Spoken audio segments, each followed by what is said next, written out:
selamat sore. Still waiting for some people to join in.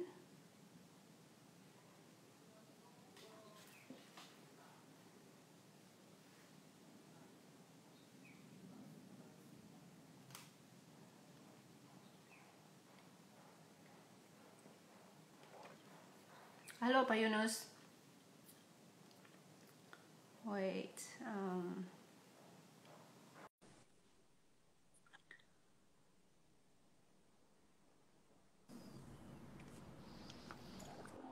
Halo. Halo, Selamat sore Ibu sore. Grace. Oh sorry Ibu Grace, saya ini masih belum terbiasa nih manggil It's okay. Grace.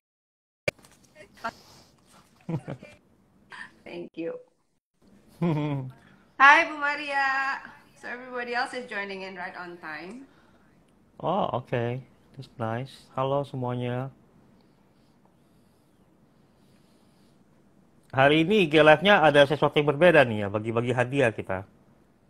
Makanya ramai Ya. nih kayaknya karena ada giveaway. Jadi teman-teman nanti stay tune sampai akhir ya. Nanti di akhir ini ada hadiah-hadiah giveaway nih Hmm. dari klien Naik Kreatif juga dari Rantang Mas dan Bakpo Binjai. Yeay, asik. Langsung asik. Pokoknya semua yang ada giveaway-nya laris manis. Oke. Iya, iya, Kita paling tunggu kayak sebentar gitu. lagi ya Pak Yunus, sekitar 2-3 menit lagi untuk teman-teman lain No juga. problem. Hai Bu Windy. Hai Lovita.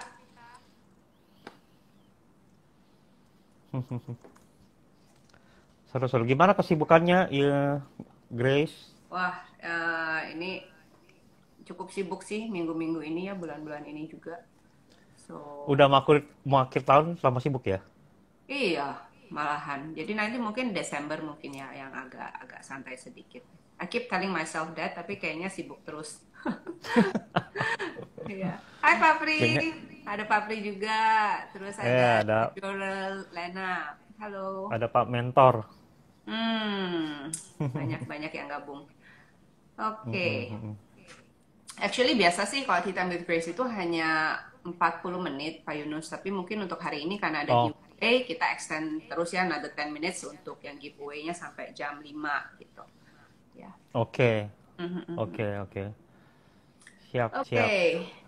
Ya udah yuk kita sekarang mulai ya. Selamat sore semuanya. Terima kasih Silakan. sekali sudah bergabung hari ini Udah. dengan Tea Time with Grace. Memang selalu diadakan setiap hari Jumat jam 4 sore. Biasa bincang-bincang lebih banyak mengenai bisnis dan juga mengenai lifestyle. Ya, dan hari ini saya kedatangan atau sebenarnya mengundang tamu ya guest speaker Tea Time with Grace itu adalah Pak Yunus Halim Jin. Mungkin sedikit introduction ya Pak dari saya. Iya, Bapak Yunus adalah founder Nike Creative International, social media marketing agency yang telah melayani brand sekitar lebih dari 100 brand dari berbagai industri seperti Pepper Lunch Australia, Pepper Lunch Las Vegas, plus The Dietrich Prancis, Silky Girl, Jabba Beka Residence, Agung Podomoro, dan tentunya banyak lagi.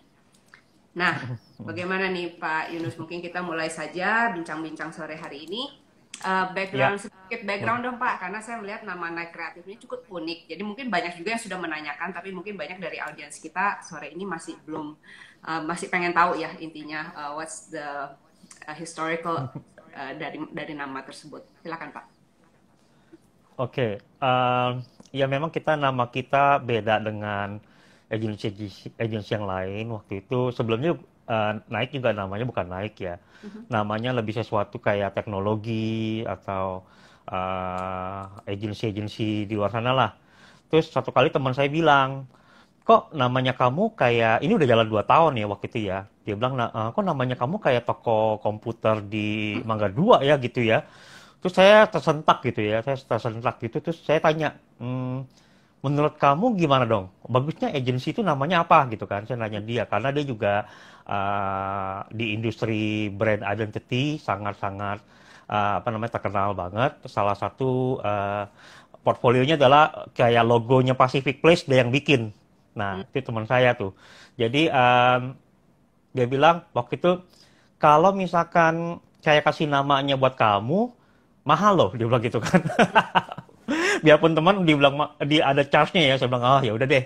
Nah setelah itu saya pulang, saya mikirin terus gitu ya. Setelah pertemuan itu saya mikirin, di weekend saya mikirin apa ya bagusnya apa ya. Terus saya itu dulu pernah sering banget dengar di gereja saya ya pendeta saya bilang kayak gini, nama baik itu lebih berharga dari apapun gitu, lebih berharga dari apapun, dari harta ya, dari apa yang kita miliki dalam hidup. Nama baik dan yang kita berikan kepada generasi berikutnya adalah nama baiknya kita, itu adalah harta warisan yang paling baik gitu. Nah dari nama baik itu jadi teringat-ingat tuh nama baik, nama baik, nama baik. Terus saya pikir kalau dijadiin satu jadi naik gitu kan. Jadi, oh iya betul juga ya, naik, nama baik gitu kan. Jadi dari sana saya langsung milih, oh udah kita pakai namanya naik deh. Yang kita kerjakan apa? Ya kita naikin nama baiknya produk, bisnis, personal branding, jasa. Lah kita naikin nama baiknya aja. Kalau nama baiknya naik, pasti nanti customer datang kayak gitu.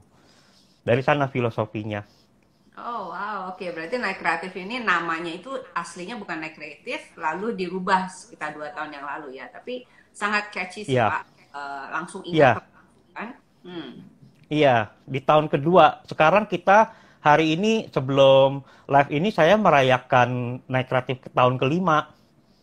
Oke. Wah, Kita congratulations. ulang tahun, kita ulang tahun besok sebenarnya, tanggal 17 Oktober. Wow, oke. So this is a good Iya, occasion juga ya. iya. Jadi saya juga pikir, wah mau live nih sama sama Grace nih gitu. Saya juga berpikir, iya benar sih tahun kelima kita butuh Grace sih, Ibu Grace. That's really good. That's a good one. So Iya, thank you. iya kan, kita butuh Grace. Jadi, oh mau live nih sama sama Grace, ya memang kita butuh Grace gitu kan untuk tahun kelima keenam gitu kan, nggak apa namanya setiap tahun ada badainya masing-masing lah gitu. True, true, benar. Kita Dan lewatin. juga mungkin nggak cuma di tahun kelima ya Pak. Every year, every day, every second you Yep. need God's grace ya benar-benar. Oh yes, of course, ya, ya, ya. Jadi Ya, ini permulaan bagus tanggal 16, besok kan 17 kan. Jadi kita mulai dengan permulaan dengan Grace gitu kan. sukses, sukses, sukses terus nih. Oke, Mm-mm, Pak. lumayan. Jadi begini, Ya, kita sekarang tentunya karena dari COVID ini ya, kayaknya semua bisnis have to go online. Benar-benar yang tadinya dari brick and mortar, yang belum online sekarang semua berlomba-lomba untuk menjadi online. Hanya mm-mm, karena we have to be seen online ya. Jadi ya, sebenarnya siapa aja yang harus set up dan maintain social media. Kita langsung aja membicarakan mengenai social media. I suppose semua orang sudah punya social media account, cuman tidak tahu bagaimana memaksimalkan account-account mereka sendiri ya. Jadi tentunya hari ini kita lebih membicarakan ke small medium business ya, especially yang mm-mm, UMKM yang mm-mm, baru starting atau mereka adalah seorang profesional, how they can be seen online. Nah, jadi mm-mm, sebenarnya mm-mm. apakah memang idealnya mungkin membutuhkan agency dan yang lain-lain, tapi sebenarnya siapa yang biasanya harus set up dan maintain social media account kita sebagai perusahaan? Apakah secara individual itu bisa dilakukan? So, I mean, start off with, misalnya budgetnya tidak terlalu besar misalnya. Mm-mm, mm-mm. Oke, menjawab pertanyaan Grace ini, dengan situasi seperti ini ya, ada dua challenges nih. Jadi, kita itu memang harus go online, oke? Harus go online. Kalau tidak go online, kita bisa ketinggalan, ya. Bahkan bisnis kita bisa punah. Nah, ada challenges yang kedua. Pertama kan challenges go online. Jadi, bagaimana bisnis itu masuk ke digital, gitu. Karena bisnis itu kadang-kadang belum siap untuk digital, ya, dalam arti kata seperti ini. Jadi waktu dia go digital itu kan yang namanya komplain sama langsung ditelepon customer kan real time kan, dan diviralkan kalau ada komen-komen positif, negatif itu kan diviralkan langsung cepat sekali kan. Nah itu kalau bisnisnya belum siap, nah itu bisa langsung terjadi goncangan ya. Terus yang kedua, apakah secara manajemen dalamnya itu sudah mempersiapkan semuanya, misalkan kalau misalkan orang pesan jam segini, nanti sore sudah datang gitu kan, atau besoknya datang. Atau misalkan packaging ya, packaging. Jangan sampai pas sudah nyampe, kalau misalkan makanan nggak taunya tumpah-tumpahan di mana-mana gitu kan. Kalau Hmm. misalkan yang pakai gelas gitu ya, nyampe-nyampe pecah gitu kan. Hmm. Jadi itu semua harus dipikirkan dulu nomor satu gitu. Terus bagaimana handling komplain. Yang kedua adalah recovery. Misalkan kalau sampai di sana nggak taunya dagingnya busuk atau nggak bagus gitu kan. Nah, recovery-nya apa nih? Pikirkan dulu. Nah, setelah itu baru masuk ke dunia digital. Waktu masuk ke dunia digital, ya tadi Grace bilang antara apakah pakai agensi UMKM gitu kan, apakah tidak. Nah, ini dari sisi di mana apakah ada manpower-nya di dalam gitu. Banyak juga bisnis yang minta anaknya yang setup akun ya. Jadi setup akun sosial media, Instagram, Facebook yang paling efektif ya. Sekarang lagi banyak orang di TikTok. Nah, setup akun itu gratis ya. Setup akun itu gratis. Yang tidak gratis adalah orang yang bikin strategi untuk akun itu.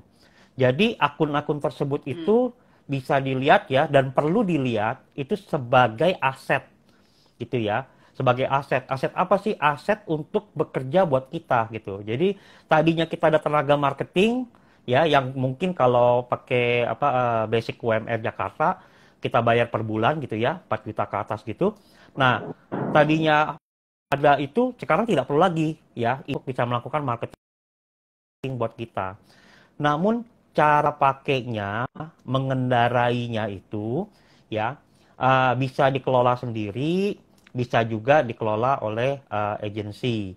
Biasanya yang dibayar ke agensi adalah mengelola yang namanya strategi, content management, content productionnya, kita bicara mengenai captionnya, copywriting, Hmm. kita bicara mengenai tagarnya, setiap posting kita perlu 25-30 tagar.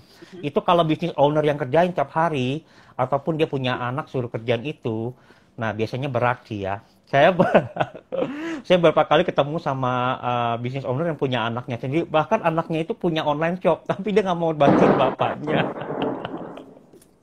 Kayak gitu kan. Karena mereka udah seru sendiri dengan dunianya gitu. Jadi kayak gitu ya tergantung lagi balik ke manpowernya. Namun harus tahu bahwa yang perlu outsource yang mana, yang tidak perlu di outsource tuh yang mana gitu. Oke. Gitu sih. Ya. Hmm. Banyak yang seperti itu ya karena kerjaannya sebenarnya juga banyak. Jadi strateginya itu yang sebenarnya yang paling penting ya, bukan hanya upload konten yang nggak jelas atau tidak relevan dan yang lain-lain. Oke, berikutnya adalah Betul. Pak Yunis, kan ini begitu banyak ya. Sekarang begitu banyak social media account. Misalnya sekarang ada LinkedIn, ada Facebook, ada Instagram, terus sekarang malah ada TikTok ya. So kalau menurut Pak Yunus apa top 2 social media yang memang harus digunakan kembali, mengingat kembali bahwa yang kita diskusikan adalah small startup business, small medium business. Jadi apa sih misalnya kalau harus milih 2, yang harus itu apa? Oke. Kalau dua yang harus itu Facebook sama Instagram ya. Nah, itu kalau misalkan dia nggak punya offline store. Tapi kalau dia punya offline store, misalkan ada restoran, ada jual minuman, ya, kalau ada offline store, yang harus adalah Google Business. Hmm. Google Business yang harus. Itu tiga itu. Oke. Okay. Ya, yeah, so Mm-mm. that's a good point karena begitu banyak kan semua orang karena kita nggak mungkin urusin satu aja itu kayaknya sudah kewalahan apalagi misal urusin ada TikTok, ada Facebook, ada Instagram, ada LinkedIn karena menurut saya juga karena target marketnya berbeda ya. Jadi when it Mm-mm. comes to professional itu lebih kepada kontennya lebih kepada LinkedIn ya untuk yang Betul, hal-hal lain yang betul. lebih. Tapi sekarang kalau di Indonesia yang top rating adalah Instagram ya, Pak ya kalau menurut saya lihat. Mm-mm. Betul, betul. Oke. Okay. Dan sebenarnya Nah, juga dilihat dari ini ya, dilihat juga dari situasi sekarang. Sebenarnya eh, ekonomi digital itu dipercepat gitu. Yang tadinya hmm, ekonomi digital itu mungkin diprediksi tahun 2025 baru akan heboh kayak gini ya. Antara kita mau menjadi seorang yang mengambil market share-nya itu atau kita mau menjadi produsen aja gitu. Jadi kita setiap hari ngabisin uang di Tokopedia, di Gojek, di GoFood ya atau di Grab. Setiap hari belanja-belanja terus gitu. Apakah kita mau masuk ke dalam dan mengambil market share-nya itu? Jadi Google Temasek udah memberikan bahwa Indonesia nanti adalah negara terbesar secara digital ekonomi mengalahkan negara-negara yang lain. Indonesia gitu. Jadi ini makanya sudah harus siap-siap kan. Jadi dengan situasi tahun ini sebenarnya sih kita sudah dapat bonus ya, dapat bonus di mana mau nggak mau gitu. Mau nggak mau kita masuk ke sana. Yang kedua adalah di dalam tahun ini juga semenjak April itu generasi old ya, jadi kayak seperti papa saya yang dan teman-temannya, saya punya uncle ya, saya punya uncle yang di mana-mana yang udah umur-umur deh, yang tidak pernah pakai Instagram. Akhirnya mereka punya Instagram sekarang, Grace. Ya, ya. Sekarang mereka punya Instagram. Kenapa mereka punya Instagram? Nomor satu, mereka bilang seperti ini, abis mau bisnis apa bingung. Saya mau lihat pakai Instagram. Jadi di Instagram mereka tidak ada profile picture-nya, tidak ada bio-nya gitu. Tapi mereka stalking, mereka lihat. Pertama gitu, mencari opportunity. Nomor dua, kan nggak bisa ketemu keluarga kan. Jadi mau ngeliat ponakan, mau ngeliat sepupu, mereka ngapain aja, ya udah ngeliatinnya lewat Instagram. Jadi sudah banyak kalau kita katakan itu generasi old yang sangat penting sekali untuk sebuah bisnis, yaitu mereka ini adalah decision maker. Jadi decision maker bisnis itu sudah masuk ke Instagram gitu. Nah, itu bonusnya. Nah, sekarang tergantung di tangan kita bagaimana nih kita bisa mengendarai Instagram atau Facebook dan juga TikTok dan juga tadi LinkedIn lah macam-macam ya. Saya sudah mempersiapkan ini ada 8 manfaat dari konten. Tapi kita ngobrol dulu aja, nanti saya bagiin pelan-pelan. Oke, baik. Itu juga menjadi salah satu pertanyaan saya sebenarnya, Pak. Nah, jadi mungkin ini sedikit banyak nanti kita agak cepat-cepat saja. Kelihatannya kalau mau ngomong soal Instagram, digital marketing itu bisa jam-jaman. Itu kan ada yang workshop setengah hari, workshop one day workshop, I think itu banyak sekali. Tapi ini adalah kita kupas saja sekilas. Dan mungkin bagi para bapak ibu yang memang mempunyai specific question nanti bisa di akhir. Atau kalau enggak ya langsung aja ke Naik Kreatif atau langsung kontak Pak Yunus itu karena setahu saya, sepengetahuan saya, setiap profesi atau setiap bisnis mempunyai strategi yang berbeda dan juga mempunyai advice yang sangat berbeda, juga tergantung dari mulainya usaha itu dan yang lain-lain. Nah, ini karena saya masih ada beberapa pertanyaan, jadi saya harus istirahat dulu nih Pak Yunusnya sebelum bisa dirilis nanti sore ini. Oke, nah seberapa sering sih kita perlu posting di sosial media? Kita kembali lagi karena tadi adalah Facebook dan Instagram dan berhubung mereka berdua adalah juga di bawah satu company atau satu flagship ya. Jadi kita mungkin sekarang lebih fokus ke Instagram karena memang topik kita adalah Instagram marketing in a new normal. So seberapa sering yang kita perlu posting di Instagram Pak? Misalnya minimal lah intinya. Oke, gini, saya berikan gambaran dulu. Apakah teman-teman tahu kalau misalkan setiap kali kita posting itu bisa mendapatkan sekitar ya, kalau tidak dikelola aja, tidak dikelola. Misalnya Instagram ini tidak pernah dikelola, asal-asalan lah kita posting ya. Itu biasanya minimal dapat 100 sampai 200 orang yang lihat. Oke, satu kali posting per hari. Jadi kalau kita bilang berapa minimal kah, coba kita hitung lagi. Misalkan kita mau posting 5 kali seminggu, berarti 200 kali 5. Berarti dalam 1 minggu ada 1000 yang ngelihat konten Anda gitu. Nah, itu yang tidak dikelola. Bagaimana kalau yang benar-benar dikelola? Maksudnya itu ada strateginya, didesain, dikasih caption, dikasih tagar. Wah, itu bisa satu kali posting bisa 500, bisa 800 orang. Dikali aja seminggu 5 kali ya. Jadi nanti seberapa sering tergantung kita butuhnya berapa kali gitu kan. Mau 3 kali seminggu, mau 5 kali seminggu. Yang bagus itu memang 5 kali seminggu. Yang paling bagus ya. Biasanya kalau mall, hotel gitu biasanya dia 5 sampai 7 kali kayak gitu. Oke. Ya, berarti minimal lah ya. Jadi paling enggak secara konsisten seberapa banyak yang kita mau dilihat. Tapi tentunya itu juga tergantung dari isi konten ya, Pak. Maksudnya ada yang lihat tapi nggak ada yang follow atau ada yang lihat tapi nggak ada yang beli, ya percuma juga, ngapain cuma lihat ya kan isinya. Cuma banyak reach-nya kan berarti ya. Ya, itu sangat butuh sekali untuk dibikin strateginya dulu buat konten. Nah, juga di luar sana ada yang ngajar gitu ya, ada yang ngajar juga, ada yang bilang 5 kali sehari, 7 kali sehari gitu. Jadi saya pikir oke, is oke, tapi tergantung bisnis goalnya ya. Misalkan dia kalau berita gitu kan, berita atau dia seorang personal branding yang ngomongnya apa topiknya banyak ya silakan silakan aja kalau mau lebih banyak gitu. Namun kalau saya lebih memaksimalkan konten yang berkualitas nomor satu. Yang kedua adalah saya menjadi manusia di Instagram. Ya. Jadi banyak orang pakai Instagram dan Instagram itu sebenarnya melihat kita apakah kita manusia atau bukan gitu ya. Saya kasih contoh ya. Kalau di Amerika ya di Amerika banyak praktisi-praktisi Instagram tuh lakukan ini. Kalau ada yang follow, tahu gak Grace? Mereka bilang thank you terus mereka telepon loh orangnya. Oh, oke. Mereka telepon pakai Instagram dan mereka bilang thank you for following me. Terus mereka perkenalkan diri mereka profesinya apa. Kalau ada butuh sesuatu tinggal just contact me to my Instagram. Nah, waktu mereka lakukan itu sehingga followernya nambah, likersnya nambah. Kenapa? Karena si algoritma Instagram memang melihat kita apakah kita manusia. Ya. Jadi melakukan interaksi, katakan thank you, kita nge-like orang, kita komen orang, itu dilihat sebagai manusia sehingga kita nanti di-endorse oleh Instagram, kita punya konten, di-push ke orang-orang yang target marketnya kita. Kayak gitu. Hmm, hmm. Oke. Mm-mm. Berarti kalau seperti itu saya bisa simpulkan misalnya kayak kan ada ya sekarang banyak sekali yang jualan-jualan follower yang kayak gitu-gitu robot gitu tidak dianjurkan dong ya Pak? Kalau beli followers itu saya tidak anjurkan, tapi kalau mau beli ya silakan aja gitu kan.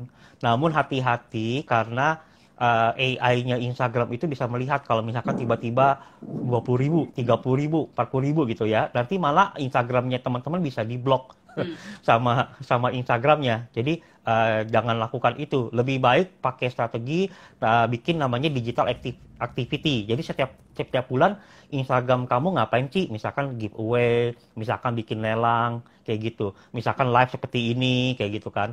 Nah, itu bikin rutin tiap bulan untuk naikin engagement ya, naikin engagement interaction sehingga nanti si Instagram sendiri yang memberikan nge-push kita punya Instagram ke orang-orang itu ke target market kita gitu. Ya, I think that's a very good tip sih Pak Yunus karena Mm-mm. seringkali kan orang maunya lebih concern kepada number of followers ya. Jadi follower masih sedikit terus akhirnya beli. Padahal at the end of the day itu tidak membantu juga ya kan. Kan follower itu kan harus convert juga ya, maksudnya conversion sebenarnya. Jadi itu bagus menggunakan. Saya selalu jelaskan ke klien saya kapan transaksi terjadi gitu. Di dunia digital ataupun kita ngeliat dulu namanya TV ya. Kita itu nggak perlu jadi followernya, misalkan lagi ada iklannya Indomie. Kita nggak perlu jadi followernya Indomie dong. Kita ngeliat Indomie, gambar itu, lihat, langsung kita, Mbak, beli Indomie, Mbak. Atau suruh siapa, telepon supir, nanti pulang kamu beli Indomie, ada rasa baru, kayak gitu.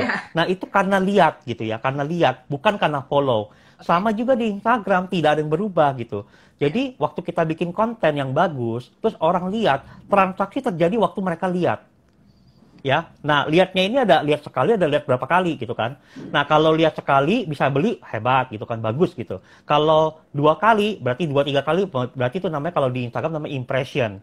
Ya, kalau kita bermain tagarnya dengan bagus, kalau komennya banyak, impression kita akan semakin tinggi. Berarti dilihat 1 orang tapi 2-3 kali. Jadi orang ngeliat terus kayak kita nih ngeliat iklan Indomie rasa yang baru misalkan gitu ya. Pagi, siang, sore, lama-lama nyobain deh gitu kan. Ya, yang ketiga adalah diiklanin. Kok saya kesini, kesana, kesini. Ini kenapa ikutin terus ya ini ya, gambar ini ya. Tuh. Nah, itu akhirnya lama-lama apa? Kita beli juga. Tapi ingat ya, karena melihat, bukan karena follow. Jadi banyak sekali orang-orang berpikir bahwa orang follow dulu baru beli, dan yang diutamakan adalah follower. Banyak bisnis yang besar-besar juga di Indonesia itu mikirin yang itu. Namun, Greg juga harus paham, ini karena apa? Ini karena behavior masyarakat Indonesia juga, gitu. Contohnya secara offline, kalau kita ke mall yang baru kita tidak pernah datang, ya, kita cari restoran, kita pasti ngeliatnya yang mana? Ya, benar. Yang rame kan, beli roti ya dulu ya, kita lihat, ih toko roti ini rame banget diantri setiap sore. Kita akhirnya beli gitu kan. Sekarang nggak ada yang ngantri, nggak beli tuh. Benar, it's true. Sama ke Instagram gitu loh. Jadi kayak sama ke Instagram. Jadi teman-teman mungkin dikelola aja Instagramnya, tapi nomor satu adalah nomor satu cari supaya reach-nya tinggi, impression-nya tinggi. Jadi bukan followernya, tapi follower naikin juga pelan-pelan. Hmm. Ya ada banyak strategi untuk naikin follower. Berarti yang penting adalah quality follower kan ya. Wah, ini di tempat saya Ya, hujan besar, nggak tahu di tempat Pak. mulai sih ya, saya ngeliat, saya kok tiba-tiba jam 6 sore ya, udah gelap banget. Finger cross, wifi-nya nggak ada masalah. Iya, iya, iya, iya. 5 ya, udah gitu. Biasa kayak gini bisa masalah. Oke, berikutnya adalah mungkin ini juga menyambung yang dari tadi ya. Sebenarnya bagaimana mengkonversi social media followers untuk menjadi customer. Oke, kita udah ada strateginya atau sudah dipikirkan konten sudah bagus, sudah berwarna, bertema dan yang lain-lain. Oke, so we have a pool of followers. Let's say we have 2,000 followers. Gimana cara mengconvert 2.000 follower itu menjadi, let's say 10% itu untuk menjadi customer? Oke, nomor satu adalah kita bisa melakukan secara manual. Itu yang namanya teknik marketing secara online, namanya online canvassing. Teman-teman kalau misalkan backgroundnya sales atau marketing tahu yang namanya canvassing ya. Itu namanya kita door to door nanyain orang gitu. Nah itu secara manual ya. Jadi kita satu-satu kita kasih kayak kita WA lah, kita WA-in orang, kita mau kasih promo apa gitu supaya orang beli. Sama juga seperti di Instagram kita lakukan itu ya. Terus yang itu cara manual. Secara tidak manual adalah bikin iklan. Jadi bikin iklan hanya kepada follower kita gitu. Intinya kalau mau orang transaksi tentunya, waduh, kalau kita mau orang transaksi ya, ingat prinsip ini teman-teman ya, ingat ya, bahwa kalau udah dalam di dunia digital marketing, bukan tidak kenal tidak sayang ya, bukan, tapi kalau tidak diskon tidak sayang. Kalau tidak gitu. apa Pak? Tidak diskon. Oh, tidak diskon tidak sayang. Oh ya. Iya, ya. Kalau dunia digital marketing tidak diskon, tidak sayang. Tidak ada paket, tidak sayang. Jadi misalkan saya beli makanan gitu ya, terus dapat minuman, free minuman. Nah itu langsung dia, wah enak ya, di situ ternyata dapat minuman, wah segar gitu loh. Nah dia akan beli lagi, dia akan beli lagi gitu. Sekarang aja nih, kita lihat deh setiap hari kalau kita masuk ke Grab atau ke GoFood, pasti yang muncul paling atas apa? Promo hari ini kan. Ya kan, Tokopedia, Shopee, semuanya ada flash sale, tinggal berapa detik lagi gitu. Dikasih tahu. Nah, karena memang behaviornya di sana gitu. Jadi, teman-teman perlu pikirkan dulu paketnya apa untuk supaya orang transaksi. Jadi, kadang-kadang kita udah iklan nih, tapi nggak ada yang transaksi. Bukan masalah iklannya yang salah gitu ya. Ternyata paketnya kita kurang menarik. Kalau gitu, kalau ini mungkin lebih banyak untuk kelasnya khusus F&B ya Pak Yunus ya. Tapi kalau misalnya let's say kita ngomongin soal profession. Oke, ini di sini nih kebetulan beberapa audiens sore hari ini banyak sekali coaches ya, banyak sekali ada ibu notaris ya. Jadi lebih kepada professional service. Jadi hi Coach Priano, good to see you. Nah, jadi itu yang mungkin kalau kita ngomong soal F&B ya bisa promo, paket dan banting-bantingan harga, buy one get five yang kayak gitu-gitu kan. Cuman kalau misalnya when it comes to service industries, bagaimana tuh menurut Pak Yunus? How do we tackle it in terms of the strategi Instagram, let's say? Kalau kita memang mau eksis Instagram. Oke. Untuk jasa nih ya, saya kasih tips ya. Untuk jasa, Anda perlu melakukan yang namanya bikin strategi funneling. Ya, bikin strategi funneling. Udah gitu bikin namanya list building. Oke, kalau di industri jasa. Jadi pertama kali orang follow kita katakan thank you. Thank you telah follow saya. Dan kalian bisa berikan sesuatu yang free tapi bermanfaat, yang sangat-sangat efektif gitu ya. Contohnya misalkan gini, terima kasih telah mengfollow saya atau like saya bahkan atau komen di tempat saya. Saya mau kasih sesuatu yang free nih, ini video untuk Anda bisa belajar sesuatu kayak gitu. Dengan video ini Anda akan transformasi di dalam bisnis Anda atau apa gitu ya. Jadi berikan freebie dulu. Waktu dia datang ke sana, misalkan dia datang ke websitenya, landing page-nya udah siapkan. Jangan lupa itu di sana ada masukin form, email ya sama nomor teleponnya. Supaya dapat itu dulu. Jadi ada list builder ya, ada list buildernya. Nanti kita melakukan setelah ada banyak email itu kita lakukan namanya relationship marketing. Ya, kemarin itu saya ada bikin konten mengenai profitable person gitu kan. Jadi kita jadi bermanfaat dulu buat orang gitu, buat bermanfaat setiap bulan atau setiap minggu kalau bisa gitu ya. Kirimkan hal-hal yang bermanfaat. Lama-lama kita jadi top of the mind-nya dia. Di top of the mind-nya dia, biasanya yang ngirim-ngirim saya kayak ginian si ini nih gitu kan. Nah akhirnya apa? Engagement-nya akan tinggi dan dia akan nyari kita nomor 1. Itu kalau di jasa. Kalau di jasa lebih banyak orang mau rasakan dulu experience kita punya branding ya, gitu. Ada brand experience-nya, journey-nya itu. Benar. Oh, that's a really really good point sih Pak Yunus. Dan menurut saya juga kalau when it comes to service ya, itu main di price war, saya pikir it's not something fair. Maksudnya karena semua orang deliver differently.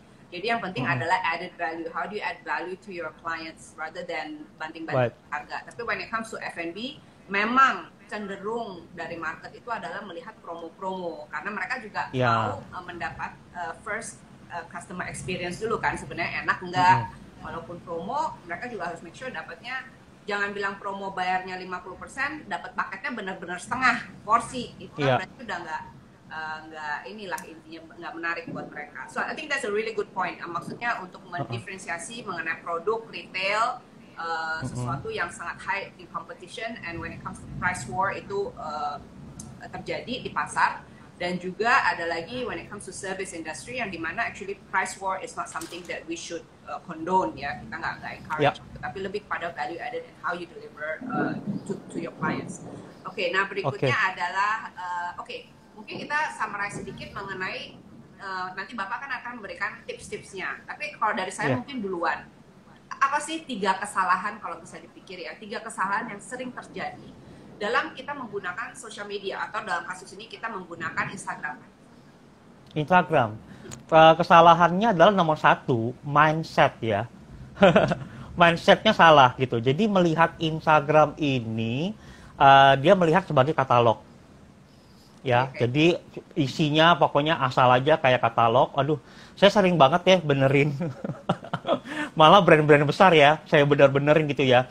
Kenapa yang dipasang di koran, di Kompas gitu kan, dipasang juga di Instagram, itu udah salah banget gitu ya. Contohnya nggak boleh. Jadi di sebuah Instagram itu di kontennya ada www-nya, ada nomor teleponnya, bahkan ada alamatnya.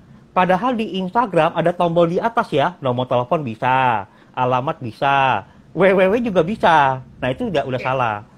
Itu udah gitu. Yang kedua mungkin yang paling utama adalah mindsetnya tidak melihat bahwa ini adalah aset, gitu, aset yang bisa dikelola, ya, diinvest sehingga nanti ada value-nya di tahun-tahun kedepannya, gitu. Contohnya, waktu kita bicara aja paling gampang ya, influencers misalkan, sampai mega influencers ya, mereka ini mengelola dia punya Instagram. Anda semua bisa lihat apa yang mereka invest ya, baju-bajunya selalu baru. Foto-fotonya selalu bagus, edited gitu kan. Captionnya dipikirin banget, diposting di sana. Akhirnya followernya banyak, jadi mega influencers. Anda tahu nggak? Mereka ini kalau kita kontak dan kita minta mereka taruh di posting mereka, 1 bulannya mereka bisa charge kita 40 juta loh. 40 juta ke atas, ya, ke atas 40 juta ke atas. Hanya pakai Instagram, bukan pakai TV, bukan pakai majalah, bukan pakai billboard, pakai Instagram. Mereka melihat ini sebagai aset, gitu. Jadi kita pun perlu sebagai business owner ya, sebagai profesi juga melihat, kalau profesi yang tentunya personal branding, kita lihat ini asetnya kita yang kita harus kelola ya, setiap bulannya naik dan naik, tiap tahunnya naik. Nanti di tahun keberapa itu akan luar biasa. Cuman semuanya mulai dari awal, pasti dari tanah yang kosong. Jadi sama kayak kita punya aset tanah, kita masukin, kita bangun rumah, atau kita bangun apartemen, atau kita bangun apa gitu kan, ruko, akhirnya nilainya berbeda kan. Jadi pertama mindsetnya harus itu dulu nomor satu. Terus yang ketiga Pak, tadi yang pertama berarti menganggap sebagai katalog tidak boleh ya kan? Terus Ya, ya. kedua menganggap itu banyak orang menganggap sebagai aset. Yang ketiga? Ya, yang ketiga yang biasa diabaikan adalah tagar. Oh, Ya, tagar itu diabaikan gitu. Padahal zaman sekarang ini contohnya, saya misalkan mau nyari talent lah gitu ya, nyari karyawan. Saya pakai tagar Loker Jakarta. Ada yang lamar. Saya tidak perlu advertising, saya tidak perlu advertising kemana-mana gitu kan. Bisa pakai tagar aja, ada yang lamar dan dapat talent yang bagus. Kayak begitu. Itu tagar sangat-sangat diabaikan. ya, atau tagarnya tagar bikin-bikinan sendiri ya. Actually it's not relevant. Maksudnya tagar itu hanya satu orang doang yang bikin, which is sendiri kan? Betul. Jadi tagar itu ya, kalau kita bicara tagar, saya bisa bikin workshop 2 jam hanya untuk tagar saja. Boleh Jadi Pak? tagar aja sendiri ya, orang Indonesia, bisnis-bisnis kebanyakan apa? Pakai bahasa Inggris, itu aja udah salah. Kalau target marketnya di Indonesia, kenapa kita pakai tagar bahasa Inggris? Gitu kan. Tagar bahasa Inggris itu target marketnya adalah luar negeri. Gitu. Dan walaupun ke luar negeri, ya Grace, itu berkompetensi dari Singapura, Australia, Amerika, dan semua orang pakai gitu. Jadi kalau kita memang mau targetkan lokal, pakailah juga tagar yang lokal. Kayak gitu. Itu prinsipnya. Yang kedua adalah yang biasanya ikutan yang tagarnya berjuta-juta gitu. Itu tidak perlu. Konten kita nggak akan muncul di tagar-tagar yang berjuta-juta, kecuali follower kita udah juta-juta, itu akan keluar gitu. Namun banyak yang melakukan seperti itu. Saya liatin ya, banyak captionnya ada, tapi saya liatin tagarnya nggak ada. Nanti kalau tagarnya ada, wah tagarnya seperti itu, ya bahasa Inggrisnya banyak. Setelah itu setiap hari diulang-ulang. Nah itu juga salah. Harusnya setiap hari ada grup tagar yang beda-beda. Nanti ulangnya kapan? Minggu depan ulang lagi gitu. Oke. Wah ini luar biasa nih. Harusnya biasa workshop yang half day atau one day ini yang membicarakan begitu detail. So everybody's here. Siapa yang hari ini audiens di sini super duper lucky karena itu benar-benar take away banget ya, take away points yang benar-benar kita bisa belajar basically dengan adanya even self management. Oke Pak, kalau begitu ini satu lagi deh, karena sangat menarik juga. Karena kan banyaknya sekarang adalah in order to get more followers atau conversion atau baik iklan, berkolaborasi dengan para influencer. What do you think about that? Bagaimana menurut Bapak sih mengenai kolaborasi dengan influencer yang menurut saya juga tidak murah loh gitu kan. Tergantung dari is it a micro influencer atau macro influencer. Ya, jadi gini. Kalau di dalam Instagram kan kita ada yang namanya goal untuk kenaikan beberapa indikator ya. Ini perlu dipahami dulu bahwa KPI, Key Performance Indicator Instagram, per minggu itu adalah profile reach ya. Terus content reach dilihat berapa orang. Kalau profile berarti orang datang ke tempat kita ya, profile reach atau profile visit. Terus ada juga impression gitu. Nah, kalau misalkan kita mau naikin reach-nya lebih banyak, impression lebih banyak, kita tentunya pakai influencers yang sekarang lagi banyak sekali ya, micro, makro sama mega influencers. Nggak banyak, nggak murah juga gitu, mahal juga. Ada juga yang murah, ada juga yang kasih free. Dan kita mulai dari yang kecil-kecil lah, mulai yang kecil-kecil. Jadi tidak perlu langsung ke mega influencers gitu. Jadi mulai dari yang kecil, ya juga harus seleksi apakah orang itu engagement rate-nya tinggi. Misalkan kita pilih ibu-ibu gitu kan, pilih ibu-ibu ngomongin produk kita gitu. Kita pastikan bahwa ibu-ibu itu kalau ngangkat panci bilang ini panci ini saya beli di sini loh, harganya 150.000. Terus ibu-ibunya semua pada beli gitu kan. Nah, pastikan yang seperti kayak gitu. Dan sekarang konten yang dicari oleh orang adalah ibu-ibu yang lagi masak. Kalau ibu-ibunya masak, bukan foto-foto aja ya, foto-foto kece ya. Lagi masak, lakukan aktivitas setiap hari. Nah itu biasanya influencer-influencer yang dicari. Dan itu engagement fallback-nya akan tinggi. Ada namanya fallback gitu ya. Waktu kita posting di dia postingin punya kita, datang ke tempat kita, profile visit, satu. Setelah profile visit, akhirnya dia follow kita. Kayak gitu. Itu strategi yang bagus juga.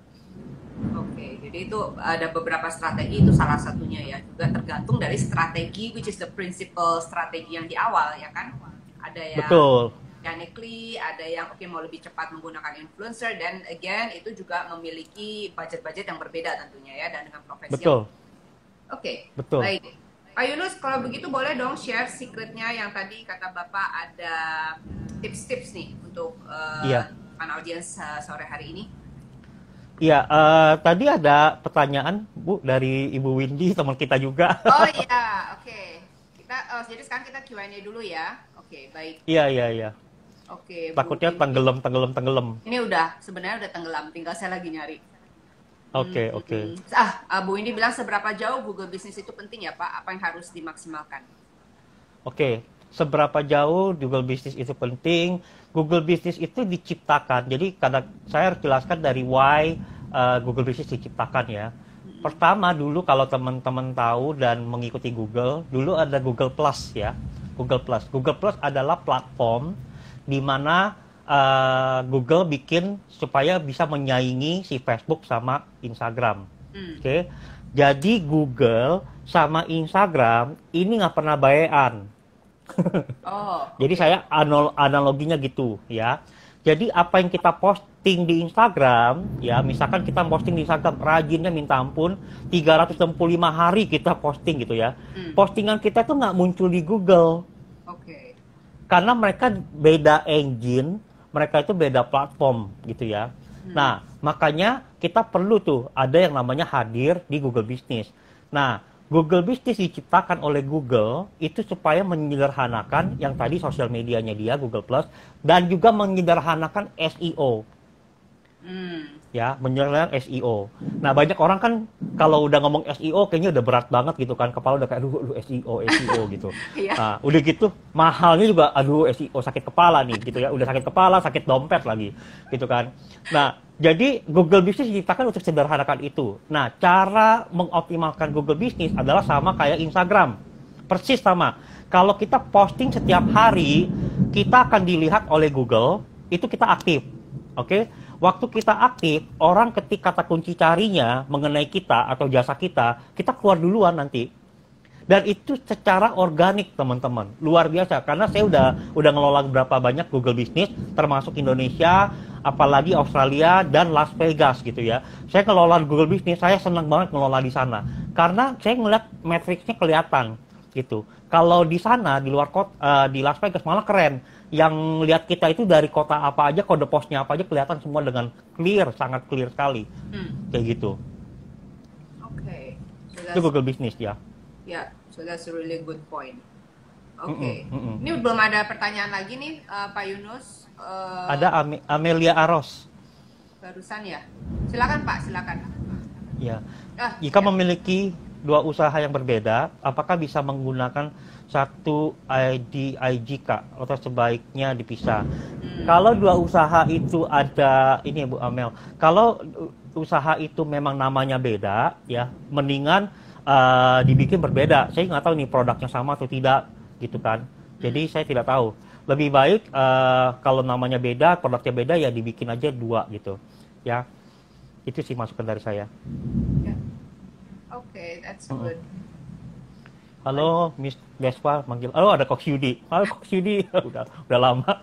Banyak coaches nih Udah kita ngobrol. sore hari ini. Iya, banyak Wah, coach. seru banget nih banyak. Mungkin lagi hujan-hujan Bu Grace. Jadi lagi hujan-hujan mereka Instagram aja. Itu ngapain? Ya, mending di rumah aja nih karena sampai gelap. Oke, itu so Pak mengenai tipsnya udah gitu kita lanjut dengan giveaway. Kayaknya semua udah pada nungguin nih walaupun hujan-hujan mau makan bakpao sama rantang mas. Oh, ada Bu Maria lagi. Satu lagi Bu Maria. Apakah bisa memilih follower? Wah, ini jadi banyak pertanyaan. Memilih follower, maksudnya kita milih ya followernya mau seperti apa ya gitu ya.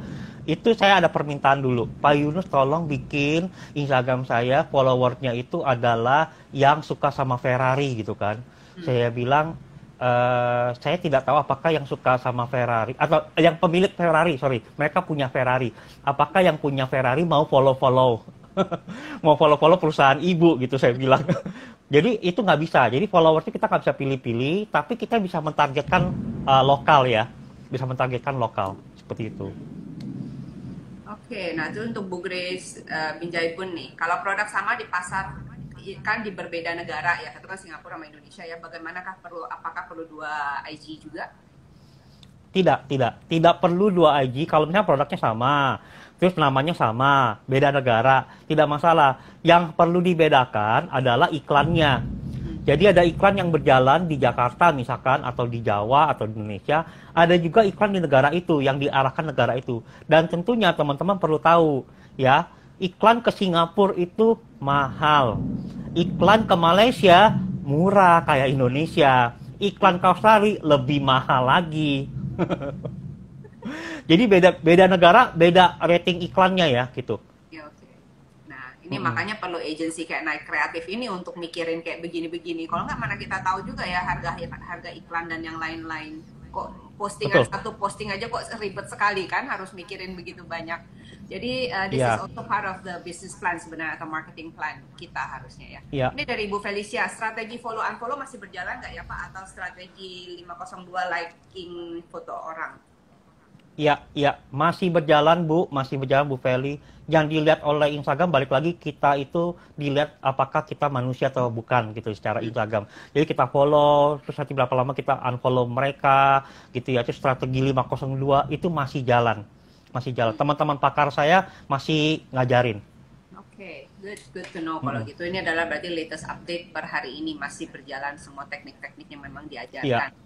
Lalu apa ya. yang menyebabkan setiap negara berbeda biaya ads-nya Pak? Dari Pak Sid. Biasanya ya tentunya ya namanya currency ya, namanya currency-nya kita berbeda, sama juga bagaimana mereka charge sebuah sebuah apa namanya sebuah conversion. Contohnya gini, kalau di Indonesia kita iklan satu klik misalkan 20.000. Nah, 20 ribunya Singapura kan beda sama kita. 20 ribunya Australia kan beda kan. Mereka standarnya berapa gitu. Di Australia sekali makan kita habis $10 gitu kan. Di Indonesia kita makan ya 20 ribu, 30 ribu masih bisa. Itu yang ngebedain. Standard of living-nya beda. Oke. Ya.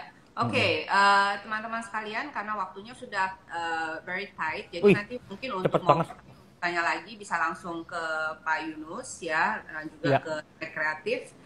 Selanjutnya Pak, mungkin tipsnya dulu, lalu kita masuk ke giveaway before kita selesai session sore ini. Oke, tipsnya ya. Jadi banyak yang nggak bicarakan di luar sana adalah apa sih sekarang sebenarnya kita itu ngeliat Instagram, lihat Facebook itu sebenarnya apa yang kita perlu masukin ya. Jadi kita yang perlu masukin ke sana dan namanya konten.